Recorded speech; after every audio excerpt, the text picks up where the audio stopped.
নমস্কার, আমি দীপঙ্কর ঘোষ। দীর্ঘ 9 বছর পর আজকের আবার কোর্টের নির্দেশ অনুযায়ী এসএসসি পরীক্ষা হতে চলেছে সেই চোরেদের তত্ত্বাবধানে। কি দুর্ভাগ্যের বিষয় দেখুন, একই পরীক্ষার জন্য এই চাকরি প্রার্থীদের দুবার পরীক্ষা দিতে হচ্ছে। 2016 সালে তারা দিয়ে যোগ্যতা প্রমাণ করে চাকরি পেয়েছিল এবং তার মধ্যে বেশ কিছু দাগি অযোগ্যদের কাছে চাকরি বিক্রি করার ফলে এই যোগ্যদের চাকরি চলে গেছিলো, তাদেরকে আবার পরীক্ষা দিতে হচ্ছে 2025-এ এসে। কিন্তু এই পরীক্ষা কতটা বৈধ বা এই পরীক্ষা আবার বাতিল হবে কি না এই প্রশ্ন কিন্তু থেকেই যায়।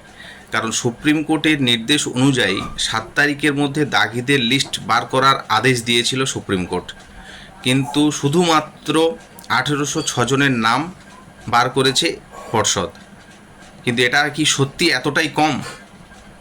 এই প্রশ্ন কিন্তু থেকে যায়।